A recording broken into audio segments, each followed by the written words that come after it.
Join our podcast conversations as we share ideas, insights, and information that will educate, inform, and inspire. We will blend our knowledge of online safety and emotional awareness to help you have a better understanding of your kids' online world and their emotional responses and well being. Episode number 5. And that happens to be my favorite number. All right. That means it's going to be a great episode. Not that the other ones are not great, of course, but. No, not that at all. What but are we talking about today? Well, and that's what I was going to say. Today we're talking about the impact of social media on emotional well-being. That in particular of our children, but really all ages. Yes. And social media is something I believe is still considered new. Wouldn't you say? It's, okay, longevity-wise, it has a lot of years behind it. Mm-hmm. But I think the studies that are yet to come out in terms of the impacts that it's had on young minds, adolescent minds, mature minds, I don't think is out there yet. So from that perspective, it's new. From the context of it's evolving, it's ever changing, it's had some time out there, but the impacts, I don't think will be known for a while. So there's a lot of research, and that I'm sure a lot of our listeners and ourselves have probably read along the way. And even the researchers are saying exactly how you so eloquently worded it, which is basically we're still learning, we're still researching. It's not conclusive yet. But I did do a course called The Science of Well-Being. It was a course offered from Yale. And it was a really, really wonderful course. And they did a small section on the impact of social media on well-being. Yeah. And there is some research, but again, not a ton and not completely conclusive. But one point that I wanted to bring up that I found really fascinating was the fact that they talked about how we have comparison brains. Like our brains naturally compare ourselves to other people.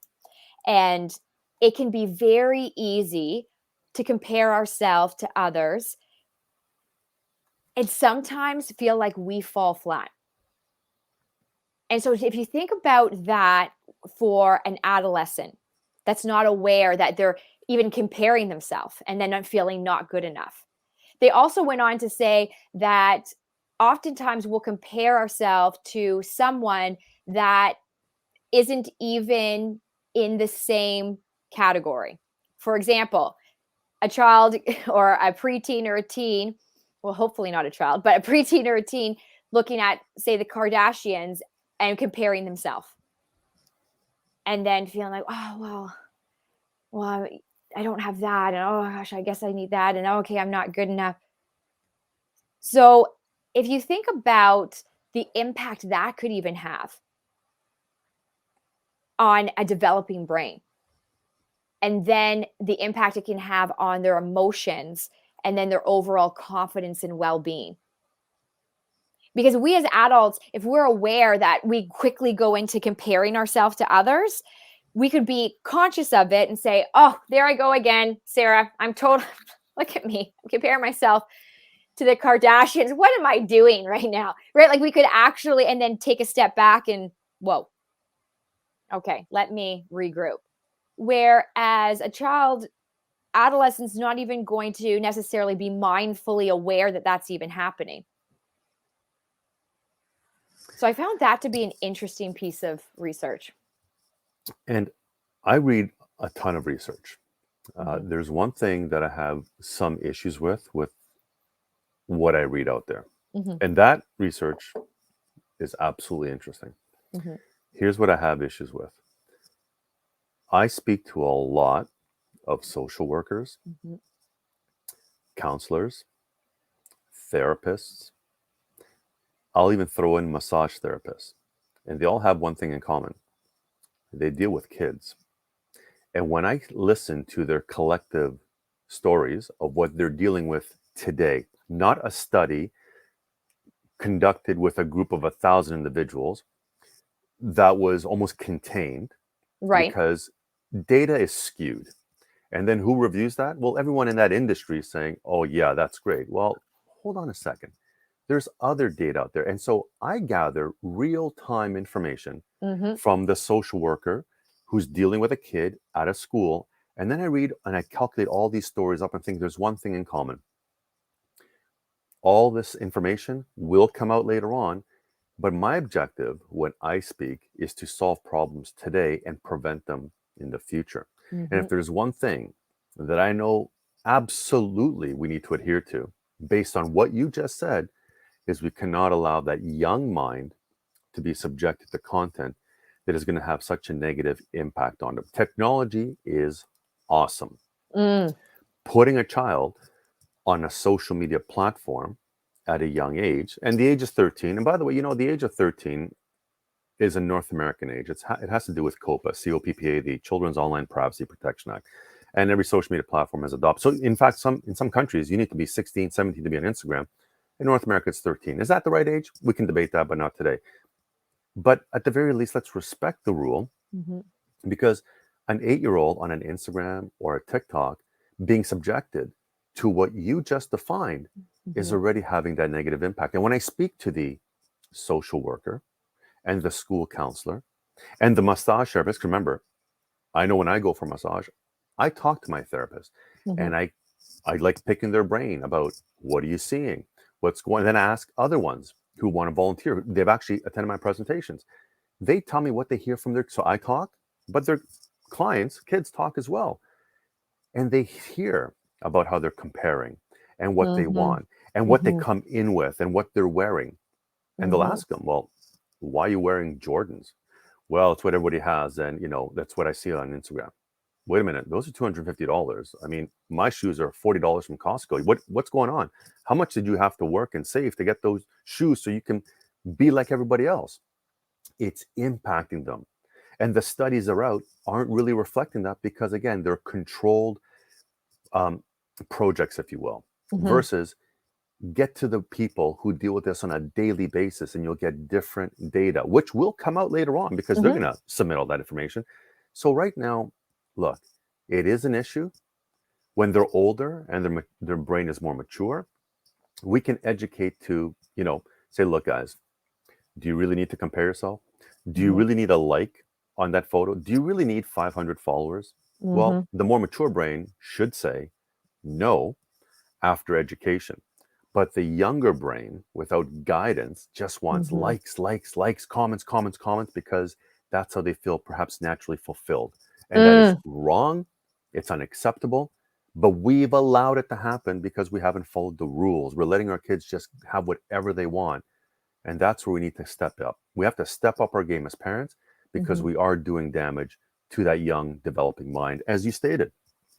Well, and what's interesting too, and I going let's go a little bit further on the comparison brain. I Mhm. think some people we can also use it to make us feel better. I mean, you could compare yourself to someone you think doesn't have as much as you do. So then now you're like, "Oh, I'm more than them, or I'm better off than them, so now I feel happier."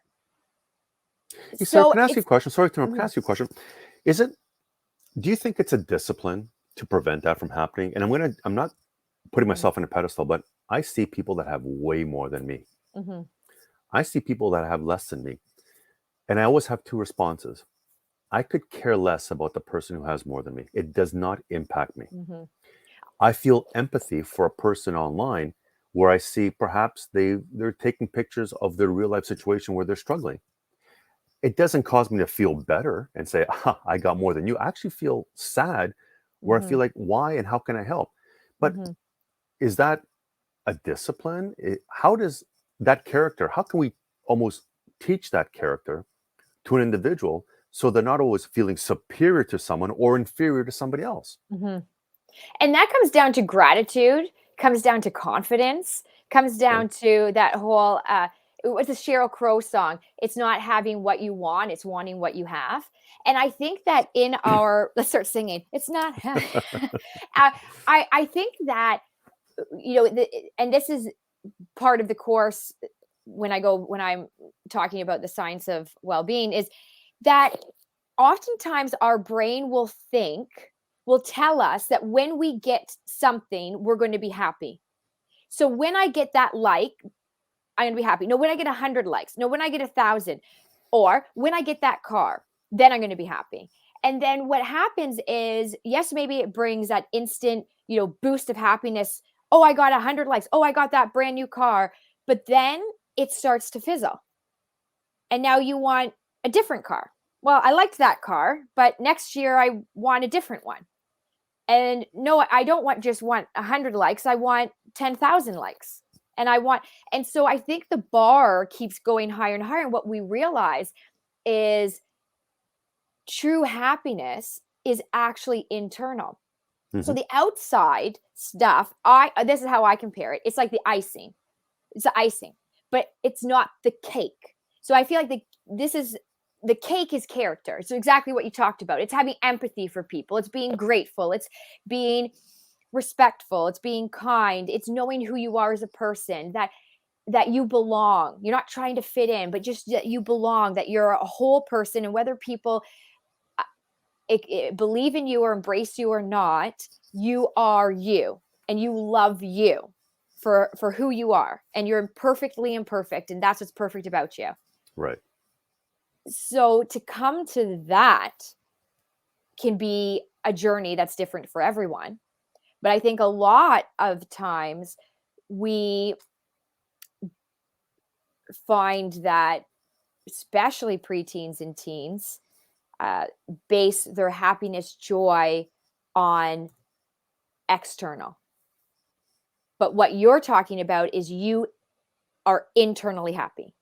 So that goes back to someone who has they have $1 million and they're very generous, but they'd be generous if they had $100. Right. Why? Because generosity is the character trait. It's who they are as a person. Right. And the money just highlights your true character. So the $1 million just highlights, oh, I can be more generous.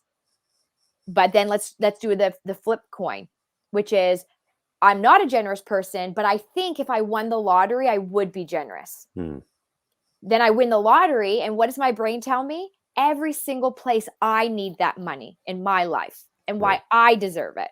Right. And this isn't just about money. This is about time. This is about giving of compliments or of smiles, like literally. Like it doesn't even have to be about generosity, isn't about just money, but that was the example. That's an example. And so when it comes down to the root of it, it's really helping our kids and ourselves see that true happiness has to be internal. So if it's based on how many likes and how much stuff you have, it will fall flat at some point because you'll always want more. And then that will happen and you'll be happy for a small moment, but then you want more. And your brain's telling you, yeah, more stuff will make you happier. But then you get it and you're like, oh, but I'm still not. Because you need the cake of your character so you can put the icing on it. It's an accessory. It's great to like stuffs and like having a new car, for example. But it can't be part of your end all be all of joy, because then if it never comes to fruition, what are you going to base your happiness on? Right. And I think this is part of it. So I know it impacts kids. I've seen it firsthand. I've helped families deal with it. Sadly, it's hurting some adults as well, where they will be on an Instagram feed and they'll be surfing. They'll see a large house. They'll see someone posting about a beautiful vacation. I had a conversation recently with the individual who I visit every 3 years for a lease on a car. And I happened to be in the area. My car is due. I said, I'm just going to pop in and say hi to Frank. And I popped in. We're just talking. He said, Paul, you know what? I want to share something with you. I got rid of Facebook. He said, I was tired of seeing everybody posting garbage on Facebook. I said, interesting. He goes, and yeah, Instagram, I was going to open it up, not opening up. He goes, I'm happy without it. He said, but you know what? I'm concerned. And he talked about an employee Mhm. at his organization and how they went out for dinner because the organization did well and they Mhm. went to a nice restaurant. They ordered some nice steaks. Mhm. What's the first thing the employee does? And he's basically an upper end Gen Z. I think he's 22 or 23. Takes a picture, and this guy I know I said, "What are you doing?" He said, "Oh, I'm taking a picture." Why? Why don't you enjoy your steak with us? And I'm like, Frank, you're making me feel proud right now because, that's exactly what I talk about. He said, no, the first thing you want to do, you want to brag about it. He is subconsciously bragging. He wants to say, hey, look at me, look where I am, and look at this amazing $40, $50 steak. And he actually told them, and I thought this was amazing. How do you think that makes people feel that are looking at it? I said, was that a good conversation? He said, it absolutely was, Mm. because they don't think that way. So sometimes we're the cause of the problem by look at me, look at me, look at me. Look what I've Mhm. done, look what I'm doing. And yeah, we all want to talk about maybe a trip that we've been on. That's Mhm. fine. Mhm. But when you go overboard and you talk about everything and you talk about um, e- every single day, how do you make those other individuals who follow you feel? And what he said was really powerful. And this guy he's not a technology guy, but he understands how its impact could affect other Mhm. people. And I thought that Mhm. was really powerful because even adults get impacted that way. Again, I focus on the kids like you do, Mhm. but Mhm. the adults are impacted the exact same way. Well, Imagine somebody lonely who's seeing you always doing amazing things. Well, that's having a negative adverse effect on them. Now, and I'm gonna get off my rant, but you should have a social media platform with real human friends. Your real human friends should respect you. They should interact in your manner as you normally would if you were off social media. You'll know who they are before you get on, so you know that they're a certain way. But if you start accepting all these individuals or friends or friends or friends, then you start being influenced by it. It could have a negative impact on you. mhm. But the closer you keep that follower base, the less likely you are to be negatively impacted versus following everybody, letting everybody in your life, and then, again, following like the Kardashians, for example, which, by the way, I've never ever watched a show. So let's not go there with that. But um, it could have an impact. Sorry, I cut you off. No, no, no. I was gonna say, and here's the thing, just so everyone, that's listening, people can post what they want to post, right? Like Hmm. the people can post the steak, they can post the new car, they can post but we know with our mature brains, right? Like, a child's brain doesn't fully mature until they're 25, 26 years old. Hmm. So we know that that's not the whole story. Whatever people are posting isn't their whole life. They're not, everyone has challenges, everyone has tough emotions. Hopefully we can interject that. But I think what we're really talking about is that kids don't have necessarily that awareness built into them. So they're looking thinking, "Oh my goodness, their life is must be absolutely perfect. There's no challenges, there's no emotions that are tough for them. It must be perfect." Do you know I did 4 presentations this week for grade 4 to 8s, and they all said that they have had moments where they look on social media and assume that person has the quote unquote perfect life through their post. So then we have to interject, okay, but that person is choosing to post that and they're allowed to, but we have to remember that that person still has times where they're frustrated and Hmm. annoyed and sad, and times where family members aren't getting along, and that triggers feeling anxious and nervous. We assume maybe kids have this just naturally in their brain. So what I'm hoping to, even with my son, is interject to him that just like every person doesn't know everything about your life and your day to day, know that that happens as well online. Right. I'll tell you right now, Paul, somebody messaged me, and this is going back a few years ago, and it was a student, a teenager, and said, "You always look so happy and positive in all of your posts." And I said, because those are the photos I'm choosing to post. When I do cry, I do get mad, I do feel anxious. I don't take a selfie of myself crying and post it. So we also reminding our kids that not everything you see is exactly what it is. Right. And I'm going to even go back to my son with YouTube. You know, some of those YouTube shows that they'll have like kids watch them. They're doing like a spoof on something, or they're doing a, and I can't think of one off the top of my head. I said to Kai, I said, you know that they knew that person was going to do that, right? Yeah. No, Staged. yeah. And he said, no, they didn't. Like, it was clearly like, if any adult saw it, Yeah. you'd be like, no, no, okay. He's like, no, they didn't. They had no idea. And I'm like, no, you think they had no idea. But that was completely, they're like actors. Yeah. That's not really a surprise for real. We had to have this quite a few different conversations about that, because he took it as, I see it, that's real. So knowing that that is what they're going to see as reality. Think about how long it takes a child to get jokes like that you're being sarcastic. So it's the same sort of thing. You're like, oh, I was just joking. And they're thinking, no, I'm taking you verbatim. Like what you said is. So knowing that, I think, is really, really important when it comes to social media, and reminding ourselves and reminding our kids of that, interjecting with our kids. Like, oh, look at, I see who you're following. Let's look at, I know it looks glorious, doesn't it? Well, just so you know, there's times that are tough for that person too. I think that's an important piece to add into the mix with our kids. Oh, 100%. You know, on the topic of YouTube, I have had to insert into my grade 4, 5, 6 presentation one slide, which reads, I want to be a YouTuber. Oh, I hear that all the time.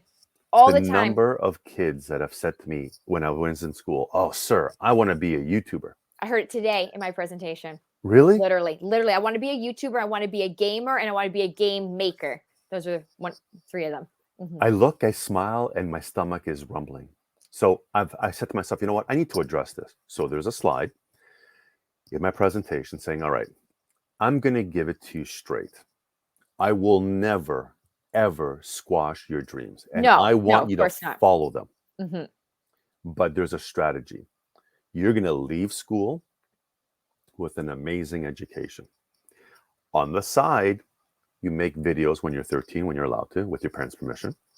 And you make a video to inspire and change the world. Now, if those videos take off and you make a little bit of money, put it in the bank, buy a car, send your parents on a beautiful vacation for everything they've done for you when you grow up. That sounds wonderful. Yeah. And I say the chances of success, by the way, are slim. And I mean remote. But you are being told, look at all this money I'm making online with these millions of likes. And I have to counter that because these kids are being sucked into it. And I say to them, if you are successful, write to me and say, I beat the odds. I'll be so proud of you. But you know what?